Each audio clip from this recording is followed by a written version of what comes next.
Bem-vindos à sequência do 7º programa com o tema A Conjura, da série O Despertar dos Deuses. Nos despedimos no último programa comentando sobre que a Igreja Católica não tem em sua totalidade origem nos ensinamentos de Jesus ou dos apóstolos, que no Novo Testamento não há menção sobre o papado, adoração de pessoas santas ou imagens, e nem mesmo de se pertencer obrigatoriamente a um grupo de cristãos. Além de deixarmos uma questão muito curiosa. Quais são os alicerces da Igreja Católica? Que é exatamente o que nós vamos abordar na continuação da segunda parte do 7º programa com o tema A Conjura, pelo projeto O Despertar dos Deuses, que entra no ar agora, aqui pelo CCU, Consciência Cósmica Universal, o seu canal do conhecimento.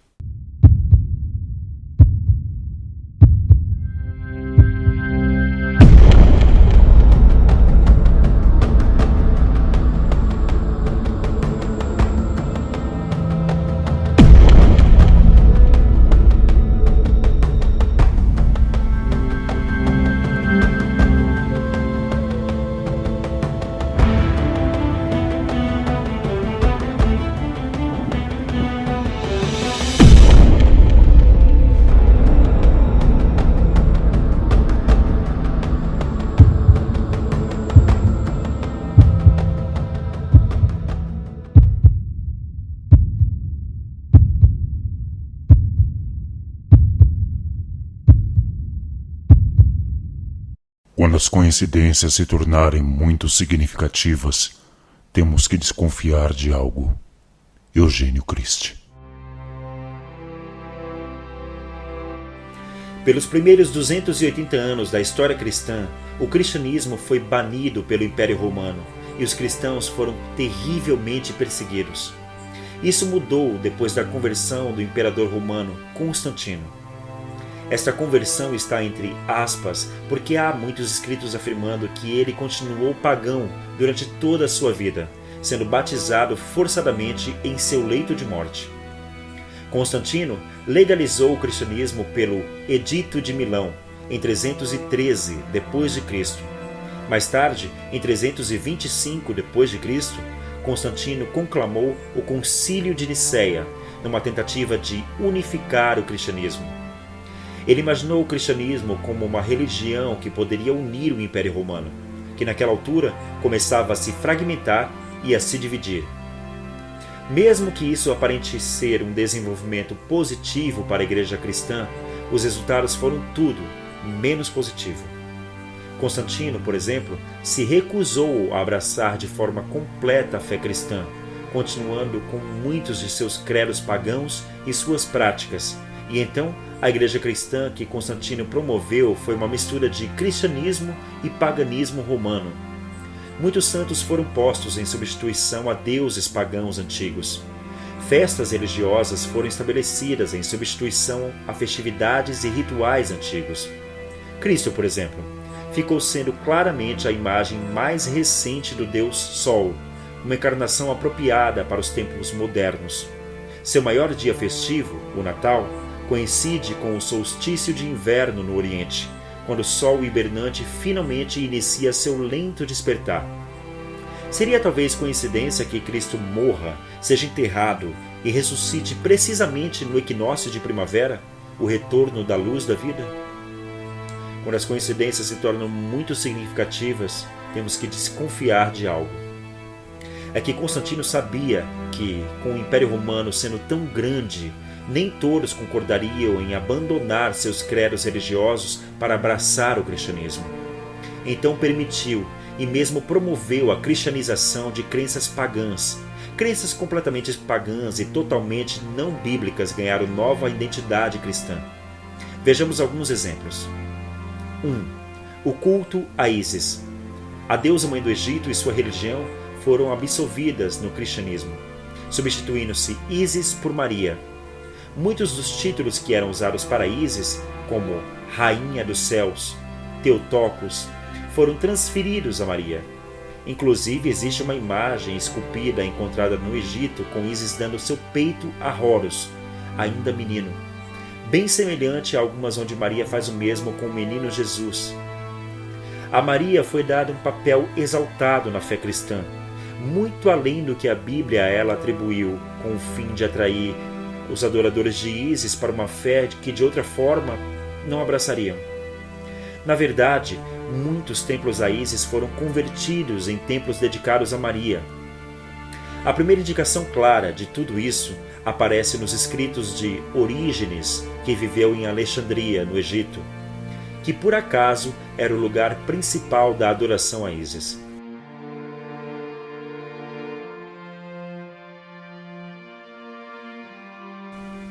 O mitraísmo foi uma religião no Império Romano entre o I e o V século depois de Cristo. Foi muito popular entre os romanos. Inclusive, foi a religião de vários imperadores. Mesmo que jamais tenha sido dado ao mitraísmo um status oficial no Império Romano, foi de fato a religião oficial até que Constantino e imperadores romanos que o sucederam substituíssem-no pelo cristianismo.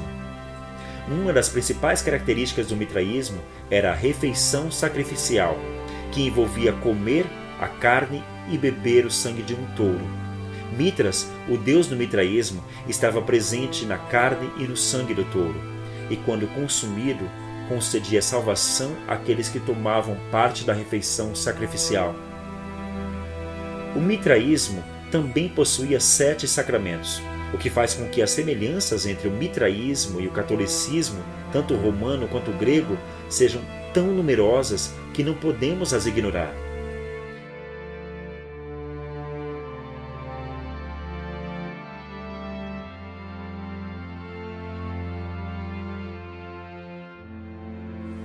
Constantino e seus sucessores encontraram um substituto fácil para a refeição sacrificial do mitraísmo, no conceito da Ceia do Senhor ou comunhão cristã. A romanização da Ceia do Senhor completou a transição para a consumação sacrificial de Jesus Cristo, agora conhecida como, na Missa Católica como a Eucaristia.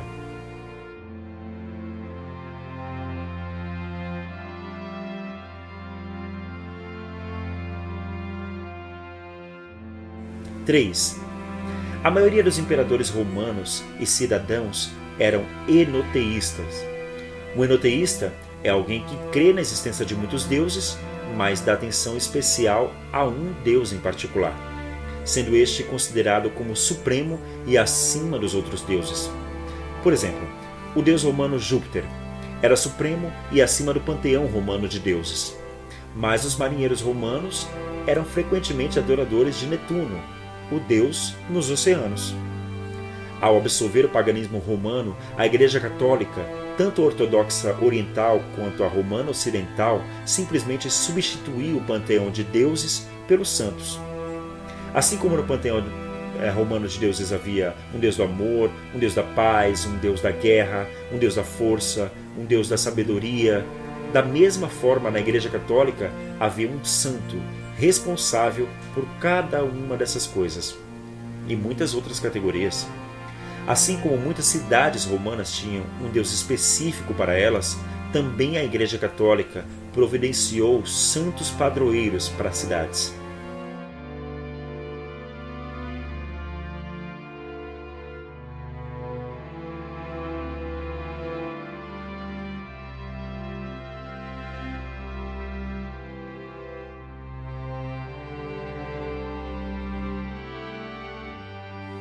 (4) A supremacia do bispo romano, o papado, foi criada com o apoio de imperadores romanos.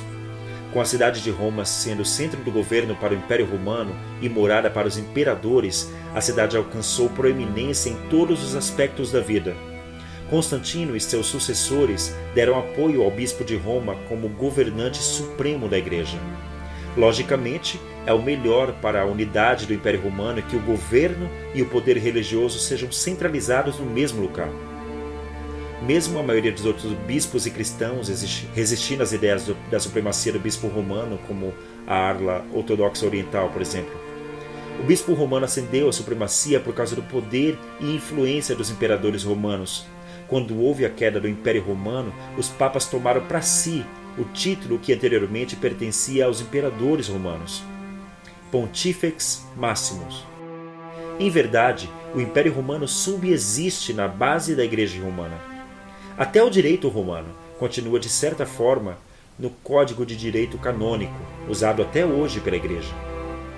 Ao invés de somente proclamar o Evangelho e converter os pagãos, a Igreja Católica cristianizou as religiões pagãs e pagonizou o cristianismo, embaçando as diferenças e apagando as distinções. Sim, a Igreja Católica se fez atraente às pessoas do Império. O resultado foi que ela se tornou a religião suprema no mundo romano por séculos. Contudo, um outro resultado foi a mais dominante forma de apostasia cristã do verdadeiro Evangelho do Mestre Jesus Cristo e da verdadeira proclamação da Palavra Divina. Os primeiros dirigentes da Igreja, tanto na ala oriental quanto na ocidental, eram em sua maioria adeptos das escolas de mistérios de Alexandria e de outras regiões. Para quem tem o devido conhecimento, por exemplo, basta uma rápida leitura nos escritos de Clemente de Alexandria, Orígenes e tantos outros para ter a certeza de que eram adeptos iniciados nas leis herméticas. Na obra Cristianismo Místico, do Yogi Ramacharaka, que era o pseudônimo de William Walker Atkinson, encontramos Clemente de Alexandria, que viveu entre 160 a 215 d.C., um dos mais antigos e mais célebres, afirmava: os mistérios da palavra não deviam ser revelados aos profanos, comprovando assim que haviam mistérios no cristianismo primitivo.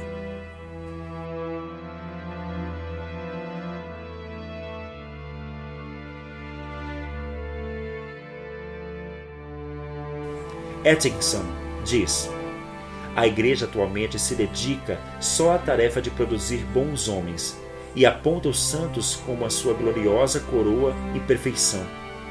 Mas nos tempos anteriores afirmava poder fazer mais do que isso.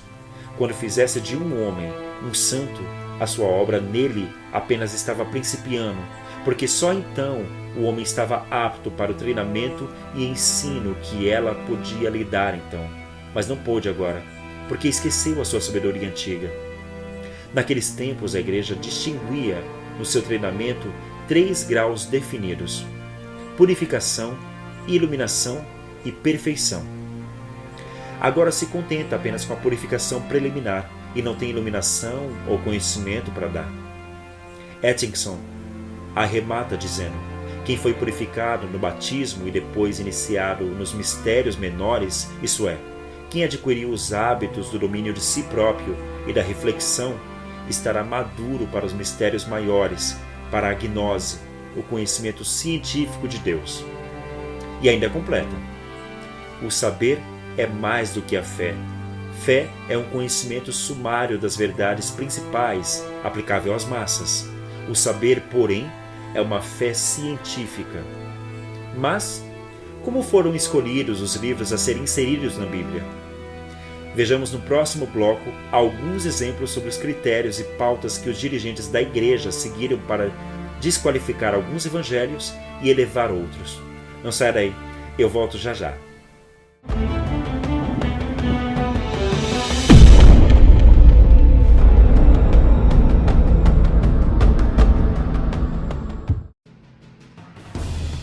Olá, caros irmãos dimensionais, eu sou Evandro Lustosa, criador e administrador do CCU Consciência Cósmica Universal. Hoje eu estou aqui para fazer um convite especial para todos vocês que ainda não fazem parte da grande família CCU. Nos procure nas redes sociais, Facebook e YouTube, nesses links que aparecem aqui embaixo.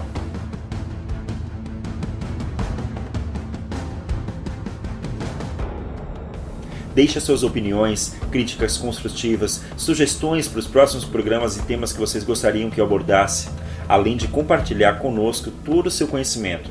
O CCU foi criado para ajudar você, dimensional, que começa a despertar para novas realidades, a entender o processo que estamos passando e tudo que somos capazes de fazer. Então não deixe de acompanhar os nossos vídeos, as nossas postagens, comente também conosco, divida o seu conhecimento, aprenda e ensine. Nossos canais são abertos a todos aqueles que querem dividir conhecimento, ensinar e aprender. Eu quero agradecer a participação de todos vocês no CCU e ao imenso carinho que recebo diariamente pelos comentários que vocês fazem nos vídeos. E dizer também que aqui no CCU você está em casa, você está entre os seus. Não se sinta estranho por sentir, ouvir ou ver coisas que a grande maioria das pessoas ainda não entendem. Todos terão seu momento certo de despertar. Agora continuemos assistindo ao 7º programa com o tema A Conjura, aqui pelo CCU, Consciência Cósmica Universal, o seu canal do conhecimento.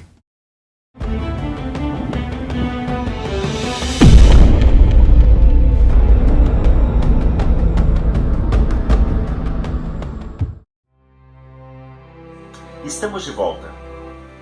Irineu, que morreu mais ou menos no ano 200, expressava-se assim: o Evangelho é a coluna da Igreja. A Igreja estende-se pelo mundo todo. O mundo tem 4 regiões e, portanto, convém que existam 4 Evangelhos.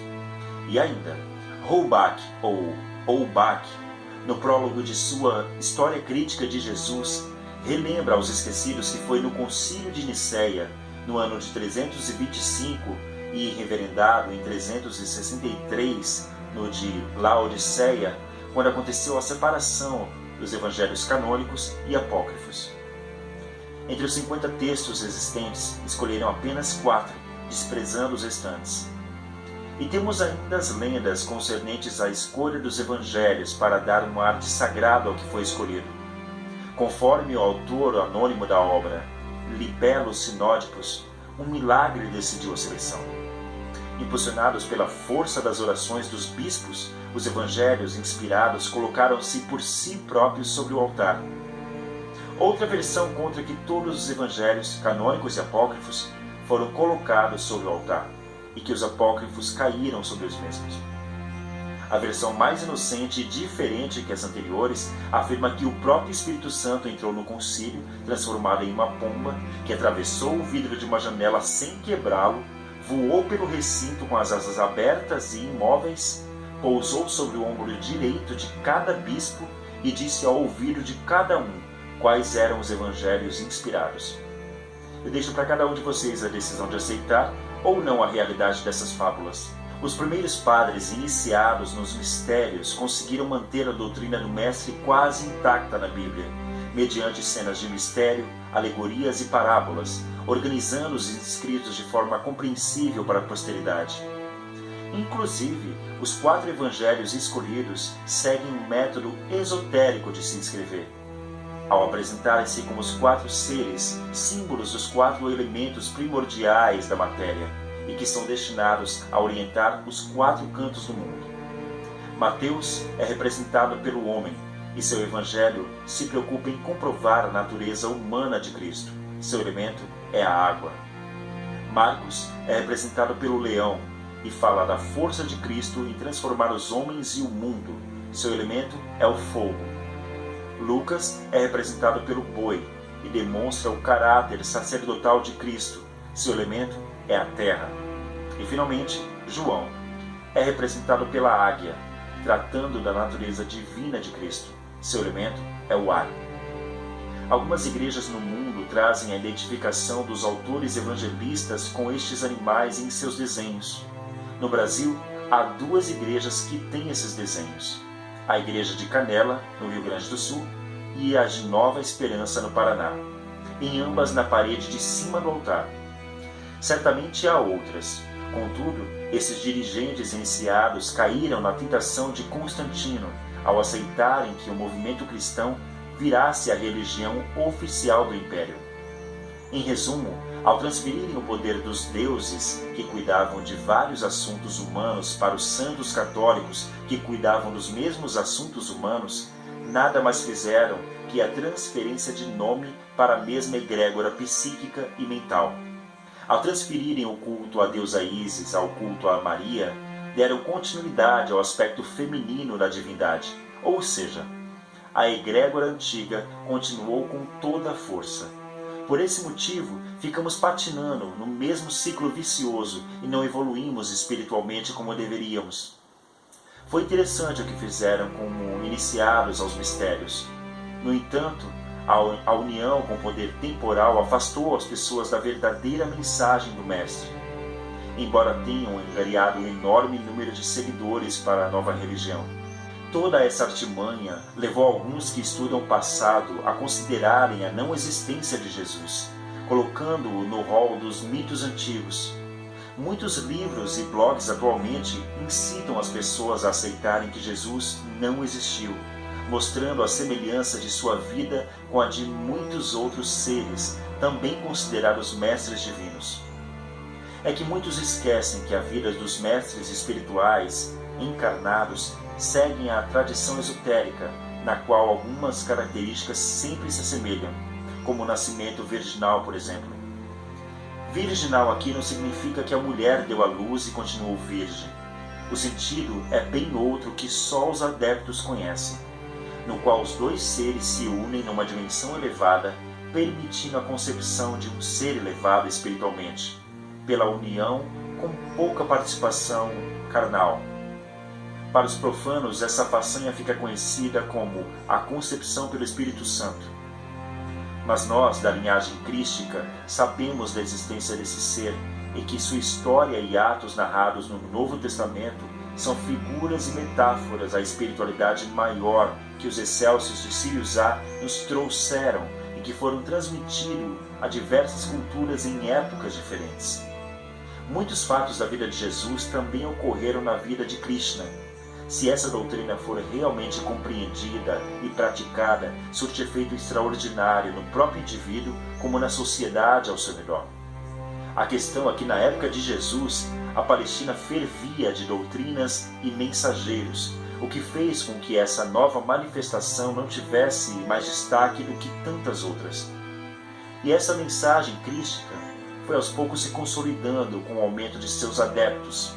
Quer um exemplo de que a vida de Jesus não pode ser falsa? Ninguém critica um mito, uma história falsa. Tem escritos dos chefes hebreus criticando Jesus, no Talmud, por exemplo, dizendo que ele era filho de uma prostituta e outras coisas. As maiores críticas a Jesus no passado e de hoje vêm justamente dos enganados pelos caídos. Os caídos não suportam a mensagem divina do grande mestre. É claro que devido à força espiritual da mensagem proferida pelo grande ser, não puderam modificar a doutrina por completo. Apenas conseguiram interpolar algumas passagens para deixar a possibilidade de confusão ao longo dos séculos, mas com isso conseguiram sim diminuir a força de atuação da mensagem. Onde podemos ver esse resultado? Basta olharmos para a civilização cristã e ver seus frutos. Pelos frutos os conhecereis, disse o Divino Mestre em mais um de seus ensinamentos deixado para a posteridade. Depois, a conjura utilizou-se do próprio cristianismo para atacar outros caminhos espirituais. Lembrando que um dos objetivos dos deuses sinistros é dividir-nos para melhor nos dominar. As religiões surgidas dos filhos de Abraão, chamadas de religiões do livro, judaísmo, cristianismo e islamismo, ou seja, que têm como fundamento doutrinário um livro a ser seguido, têm uma particularidade que só elas possuem: o fundamentalismo religioso. Por meio do fundamentalismo religioso, quem não pertence a uma delas é considerado infiel e condenado à punição aqui nesse mundo e no vindouro. Inclusive, isso vale para elas próprias, as do livro, ou seja, quem pertence a uma não aceita quem pertence a outra como fazendo parte de uma religião verdadeira. Tudo bem que, tanto no judaísmo quanto no islamismo, encontramos em seus escritos as possibilidades de perseguição aos de fora. Contudo, o formador da doutrina cristã, Jesus, o Cristo, nunca perseguiu ou instruiu seus seguidores a perseguirem ou obrigarem os de fora a se iniciarem nela. Ele conversava com os samaritanos, o que era proibido para os judeus. Curou o servo de um centurião romano e era amigo de gente proscrita pela sociedade da época. Pregava inclusive o amor aos inimigos. Como então puderam os cristãos queimar os que não entravam para suas fileiras? Como chegamos a matar em nome daquele que só pregou o amor, que em seu pensamento e atitudes se demonstrava ser a encarnação do amor divino entre os homens? Agora sei que você ficou sabendo o porquê. A conjura atuou com muita eficiência. Já nos seus inícios, os cristãos perseguiam os gnósticos, que procuravam viver os ensinamentos do Mestre sem as interpolações constantianas da Igreja. É bem verdade que algumas seitas gnósticas exageravam nas suas doutrinas, mas haviam grupos que eram sérios e que seguiam à risca os ensinamentos do Mestre Jesus. Encontramos esses indícios em diversos inscritos descobertos em bibliotecas antigas pelo mundo. Temos o exemplo mais próximo na biblioteca de Nag Hammadi. A biblioteca de Nag Hammadi é o nome dado a um conjunto de textos encontrados na cidade de Nag Hammadi, no Egito, em dezembro de 1945. Estes manuscritos totalizavam 13 códices de papiro, escrito em copta, com capa de pergaminho e um recipiente fechado. A descoberta foi feita por camponeses da região, e entre as obras ali guardadas encontrava-se tratados gnósticos, 3 obras pertencentes ao Corpus Hermeticus e uma tradução parcial da República de Platão. Estes textos também são conhecidos como Evangelhos Gnósticos. Os papiros encontrados em Nag Hammadi são traduções de manuscritos antigos, escritos em grego, a língua do Novo Testamento. Fato constatado, pois alguns manuscritos ali encontrados também o foram em outros locais, com o Evangelho de Tomé datando os textos originais do fim do século I até o ano de 180 d.C. Em 367 d.C., por ordem do bispo Atanásio de Alexandria, foram destruídos inúmeros documentos que não se coadunavam com as doutrinas do novo Império Romano. O bispo seguia uma resolução do concílio do bispo de Niceia, reunida em 325 d.C. Alguns textos chamados de apócrifos realmente não podiam ser levados a sério, visto que falava do menino Jesus que criava passarinhos e os colocava para voar em suas brincadeiras. Mas é evidente que tinham muito desses apócrifos que eram sérios. Acredita-se que os manuscritos foram enterrados nessa época por monges do mosteiro de San Pacômio, que teriam tomado esses livros proibidos e os escondidos em potes de barro na base de um penhasco chamado Jebel el Tarif. Ali ficaram esquecidos e protegidos por mais de 1500 anos. Estes escritos demonstram claramente a doutrina do Mestre sem as interpolações da conjura. Aconteceu de forma igual a perseguição aos maniqueus.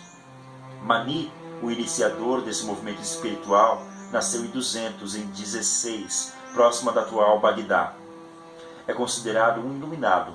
Segundo ele, recebeu a luz quando entrou em contato com um ser companheiro divino, que ele designa como o Paracleto, e que apareceu diante de si. Quando meu corpo se desenvolveu, surgiu diante de minha face de modo totalmente inesperado o reflexo esplêndido e magnífico de mim mesmo. Então o Paracleto revelou-me tudo o que era, tudo o que será, tudo o que o olho vê, o que o ouvido ouve e tudo o que o pensamento pensa. Por meio dele eu aprendi tudo, eu vi o todo, tornei-me um só corpo, em um só espírito. Mani significa pérola de luz, a semente divina no coração humano, ou, como a denomina Mani, a sublime rosa do Pai. Mani caminha nas pegadas de Jesus. Chegou a ser considerado o Cristo do Oriente e o Buda do Ocidente. Seu evangelho deve ser realizado interiormente, pois se trata do encontro com o Cristo interno, o verdadeiro eu, após o que chega-se à verdadeira compreensão, ao conhecimento, ao gnosis. O maniqueísmo foi uma igreja cristã gnóstica mundial com milhões de fiéis, uma eclésia ligada ao campo de manifestação do Cristo universal que atuava por meio dele. É evidente que a igreja romana jamais aceitaria essa tão forte concorrência. Os membros da conjura falavam do inferno como forma de impor medo aos homens em relação ao exercício da liberdade. Ora, não existe punição eterna. Tudo está na lei da ação e reação. A pessoa tem que fazer o correto porque é o correto a fazer, não por medo da punição eterna. Isto é maturidade e evolução. A questão do inferno foi um erro de tradução, quer ver? Jesus diz: será lançado no fogo da geena. Geena era um fogo no centro de Jerusalém, onde eram lançados os lixos da cidade, bichos mortos, entre outras coisas. Ou seja, era um local de purificação pelo fogo. Analogamente, e falando em termos espirituais, Geena ou inferno seria uma espécie de purificação espiritual das escórias humanas e não punição eterna. Além do mais, tudo se parece muito ridículo. Você tem um filho de 10 anos que porventura veio a cometer um erro. Você que é humano, falho, vai dar uma pequena correção no seu filho, a fim de que ele aprenda e não torne a cometer o mesmo erro. Quer dizer, você não vai lançá-lo numa prisão para o resto da eternidade, recebendo sofrimentos por um ato que ele fez em sua ignorância de criança. Não é esse o significado de inferno nessa teologia sinistra? Como um Deus, então, onisciente e misericordioso, vai lançar no inferno para ser torturado pela eternidade um ser criado por ele, que tem um tempo de vida efêmero em relação ao infinito e que, pela ignorância em relação ao cosmos, comete alguns erros? Desculpe, mas isso não confere com a razão suprema e a lógica das coisas neste universo. A pretensão do catolicismo e das igrejas evangélicas dele saídas de serem os únicos possuidores da verdade é desinstituída de fundamento, pois o que parece ser hoje verdade poderá ser erro no amanhã. É como se dissesse: a verdade está com a Igreja Católica. É proibido, pois doravante, sobre terríveis penas, procurar descobrir a verdade. Eis a paralisação e o retrocesso da evolução humana. Bom, chegamos ao final de mais um programa da série O Despertar dos Deuses aqui pelo CCU, Consciência Cósmica Universal. No próximo programa estaremos tratando do tema A Quarentena.